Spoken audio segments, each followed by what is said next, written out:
Welcome back, I'm Chris Moore with HVAC Pro Blog, and this week I'm going to give you some tips to avoid callbacks. Without further ado, here's the training. Callbacks for any HVAC contractor is something that most have resigned to just consider as a cost of doing business. I think this attitude of just dealing with it is not okay if you ever want to grow your business. Every part of your business can be profitable, but callbacks, which are no charge, are just an absolute profit killer. If I had a callback, I'd be personally hurt as a technician, then insisting I was the person to return and follow through with the diagnosis. I'm a firm believer in sending back the same technician, both as a learning experience and not to lose confidence with the homeowners. I made that mistake early on, filling in callbacks for both commercial and residential into my own schedule, as I figured I would be able to diagnose and repair quicker than anyone else on my team. What I didn't realize was that being Superman, I was now the only person the homeowner trusted, and the other technicians were not learning on the job. So let me give you some recommendations to avoid installation callbacks. First, track your top 10 installation callbacks. This needs to take place over a couple of years to really get a handle on what's happening within your installation department. Also, this list should be dynamic, always being updated and posted somewhere. If lists are being tracked, you cannot assume the installers know this information if you don't communicate with them regularly. Once you have a grasp on the top 10 issues, start scheduling training with your installation and service managers, maybe your distributor, or even OEMs because they have instructors. Next, provide a pre and post install checklist to every team for every job.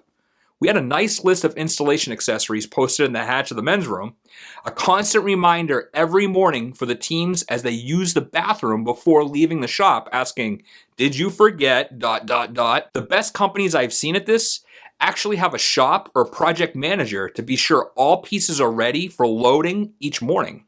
Many have boasted that the savings from the damage or return stock has paid the salary many times over each year. Never mind the efficiency gained by the installation teams.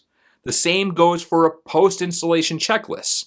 This should not be exclusive to the equipment either. Items like, did you clean the equipment free of marks and fingerprints? Vacuum your work area within the home? Remove all garbage from the residence, things like that. I like to make sure that the work area or rooms were cleaner than when I arrived. I know one company that actually pays for a house cleaner to come in post-install that same day as a white glove service. Imagine how much value they're getting with referrals and top consumer reviews. Next, I'd say schedule a quality control startup with the service team. I used to love working on new equipment. And as a service manager, this was one of my favorite activities, new installation commissioning or QC quality control. Where I worked, I was in charge of making sure the installation checklist was completed and that the system was commissioned. This was another checklist in its own right, but included educating the homeowner on system operation and maintenance requirements. Once completed, final payment was received before I left the home. Having an expert on site to start the system will avoid a long list of possible callbacks. I couldn't tell you how often we dealt with an improper drain install over a weekend. Keep in mind that was under warranty, no charge, right? And that caused ceiling damage, and it was always a Friday installation.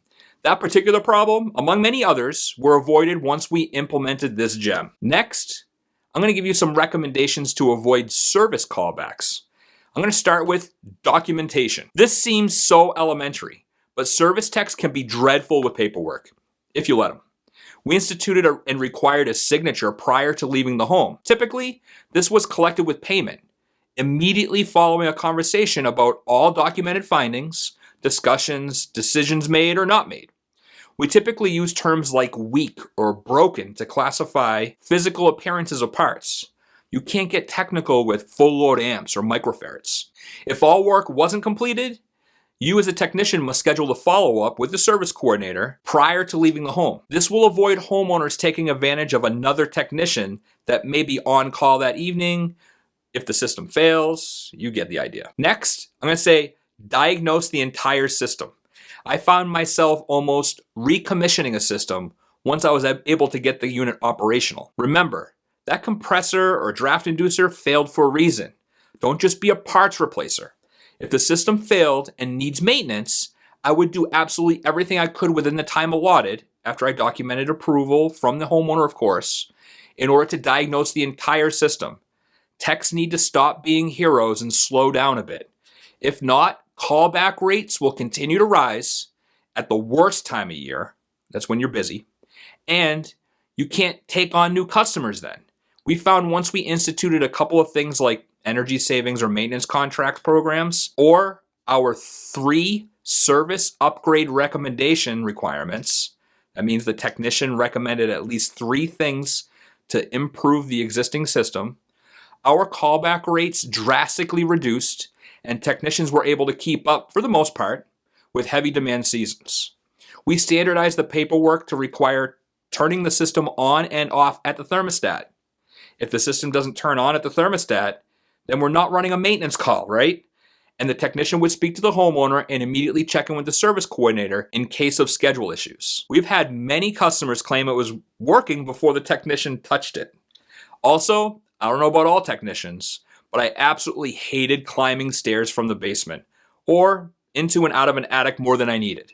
This rule was essential when turning the system off at the thermostat. I've left breakers or disconnect switches off, basement staircase emergency switches. Okay, that's by accident. It was mislabeled and I thought it was the lights. Loose blower doors on both air handlers and furnaces, you get the idea. If you head to the thermostat to turn off the system before leaving, the rest of the list is taken care of, right? Now, let me give you a few business recommendations to avoid callbacks. First off, invest in your team with training. Yes, some training is free, but some of the best cost money, both time and tuition. By making a commitment to regularly train, not once a quarter or only when a manufacturer requires it, you'll attract the right people for your company and create a culture of learning and continuous improvement. Don't only train the service team members on service issues. Train everyone on things like system design, residential codes. You get the idea. I should add that you need to have an install and service manual, or how your company does this. This can be easily assembled when tracking your top 10 callbacks for both departments. Then we can train and hold everyone to a written standard, which works well around performance review time or when someone asks for a raise, right? Last but not least, let's talk about customer follow-up. Not everyone has the staff for this yet, but having someone contact the homeowner at the end of the day or the next day is crucial for customer satisfaction and learning the most amazing things about your team, both good and bad. Just sending a customer a link to complete a survey is not enough here. We're trying to avoid callbacks, not just collect a Google review. If you already have a process to ask for a review, then add some questions about the team members specifically. Oh, I don't want to forget about billable hours only. This one is a bit drastic, but works well if you have subcontractors. I've heard some HVAC contractors move to flat rate wages. For example, $300 per indoor ductless head installed. To avoid sloppy, less than standard work, they also implement a no pay for callbacks policy. It's an interesting approach that really controls the cost of labor, but it may not be agreeable to the less than stellar teams that don't consistently improve.